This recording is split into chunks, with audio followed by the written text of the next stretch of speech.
Okay, I didn't expect this. So Toyota gave us a heads-up display in the 2024 Tacoma, but only on a few trims: the Trailhunter, TRD Pro, and the Limited.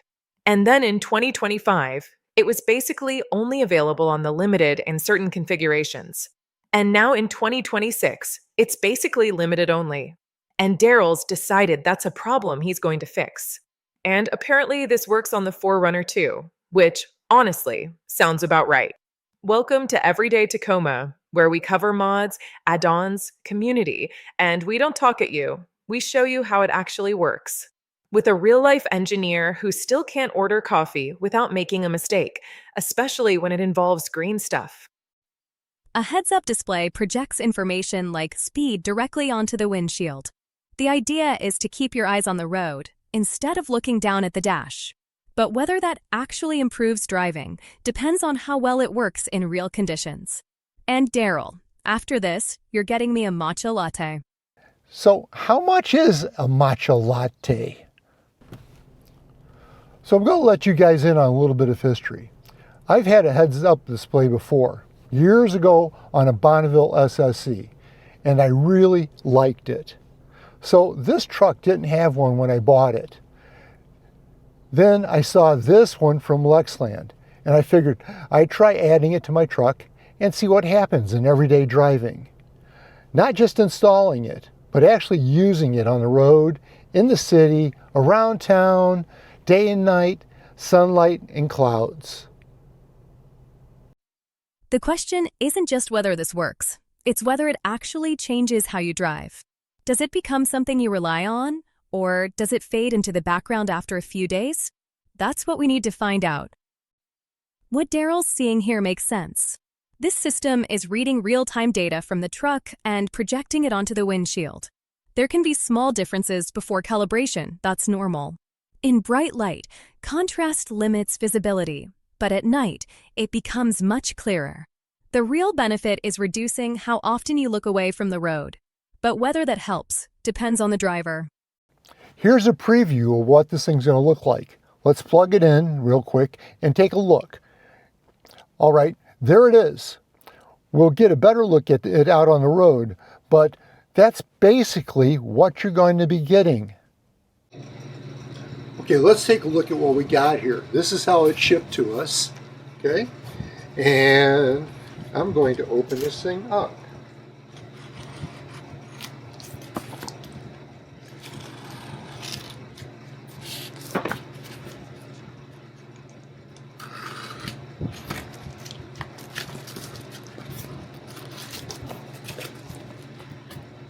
Actually, it feels like it was packaged pretty good. It's all foam, or not foam, but bubble wrap around it. And what do I got here? I'll open it up towards you guys. And that's how it opens. First thing, we've got what looks like a warranty card in here. And then underneath here, it's in this box. This is the actual heads-up display. That's how it comes out of the box. Can you see, guys, see that well enough? I think so. I'll pull it out real quick. That's what it looks like. And here is your connector that goes down towards the OBD port. So far, looks good. Doesn't feel tinny or anything like that. It feels like what the speaker cover does to me. So let's set this off to the side. And underneath here, we've got the rest of the OBD cable. That's what connects into it. And that's what goes into your OBD port itself.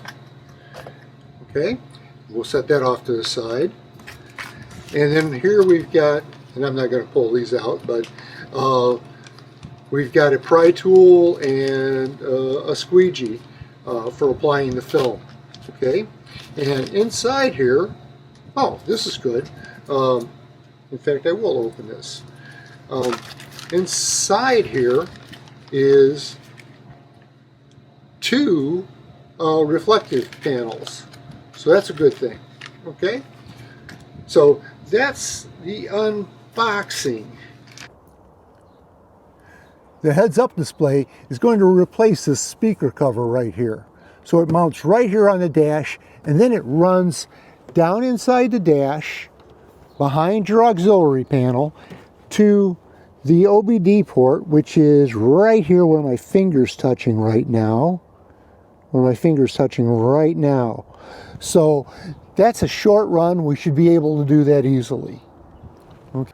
This heads-up display is from Lexland. And at the time of this video, if you use our code TACO, you can get 20% off. This works for both the Tacoma and the 4Runner. All right, let's get this installed. This is actually pretty straightforward, just a few steps. And the hardest part is really just routing the wire cleanly behind the dash. Pop this panel up. This is your speaker panel. And all you have to do is put this under, pull it up. Of course, it loves to stick on you. There it goes. And I got one more back there. So right there is what we got. We're going to have to pull those two bolts. And if you look at that one farthest forward, that one's going to be a little bit difficult to get out. Okay guys, I've got a combination wrench with a ratcheting box end on one end.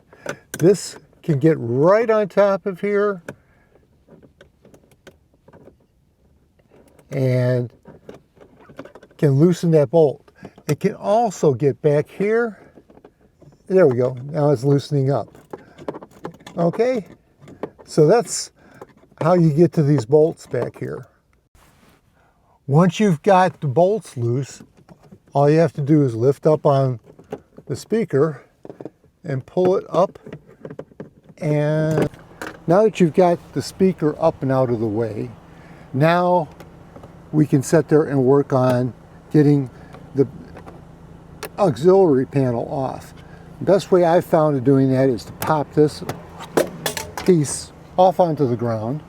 Okay, and then you can go in here and you can start popping these things loose. But before you pop this panel off, there's a bolt down here, okay, that you got to loosen up, because this whole panel is going to come all off at one time.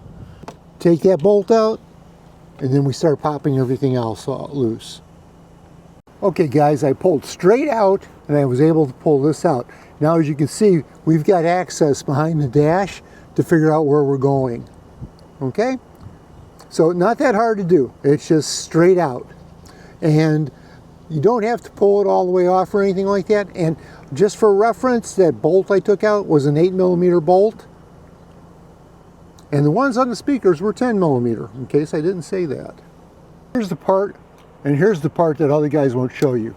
I've actually fished this thing down here, reached back in there, got a hold of the end of it, and pulled it out here towards the front. Now we're all connected. And there's the heads-up display, okay? So we got that all the way down through there. Okay, next is going to the OBD port. Okay guys, I was able to push it up from the bottom and go back there and grab it, and now I've pulled it up here towards the front where I can actually connect the two together. Okay, so I'm going to do that. Now make sure that when you do this, you've got your, you don't plug it into the OBD port first or anything like that. Make sure your truck is off when you're doing this stuff, and so you don't have no live wires running around and stuff like that. I'm about to plug this together, and then there's a lot of extra cable here that has to be wire tied. I pulled all that extra cable up, and now I'm going to tuck it back inside here, being careful with it. And I'm going to go in there and I'm going to attach it to a couple of places that I've found where it's out of the way and it's not going to rattle. that's pretty much the wiring of it. Now, you just reverse your order on putting everything back together. You put your auxiliary panel back in place, you put that little cover panel here, and then we'll go back up top and we'll put the speaker on. So when I get to the speaker, I'll catch up with you guys. Okay guys, I've got it in place. It takes, it takes a little bit of work. Definitely a ratcheting box end helps on that front one, and it helps in the back here too, and that's a 10 millimeter. And then you got to sit there and make sure there's a little slot here towards the front that you can actually run your wire through. So I ran my wire through there, and then as I was snapping it back in place, I had to move that wire over so it wasn't getting pinched way over here on the side and wasn't over the top of the speaker. And then I was able to just pop this thing down and it snapped into place. So at this point, everything is back together. Okay guys, this is a first look. I don't know what I got there yet, but I don't have the reflective film on it yet, but I'm looking forward to getting this thing finished. Okay, I'm going to show you something here on this reflective lens that they give you. It says, peel this, please peel this mask before application. And on the other side, it's please peel it after application.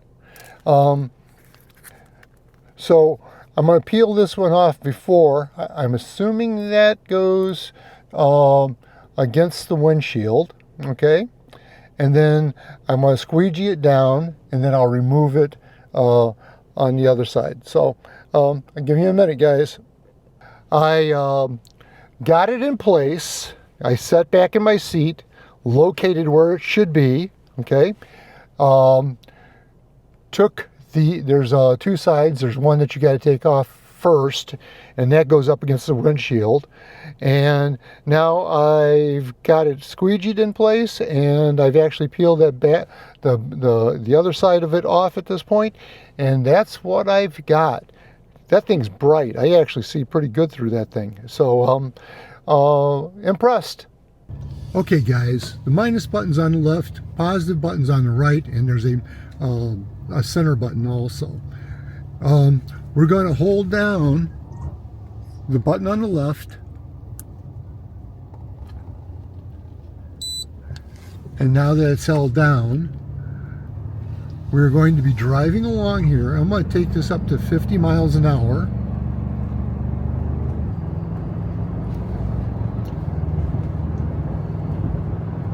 Set my cruise control. It's at 51. And now I'm going to use the minus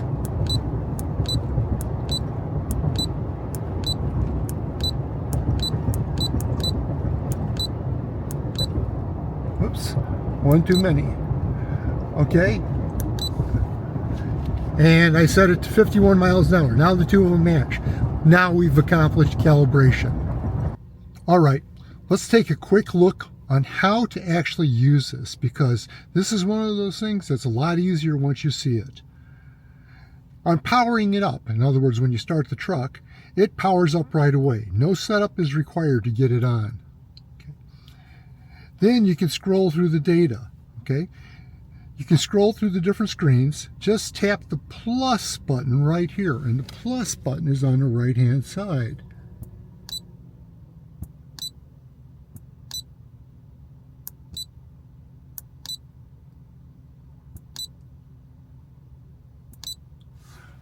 Okay, so I just went through all that. So it gives you some stuff. Now, some of the things that you got in here is voltage and temperature and RPM and fuel data and a few other things. So you can also go back if you use the minus button. But honestly, I just leave it on speed. Speed's all I need. Okay.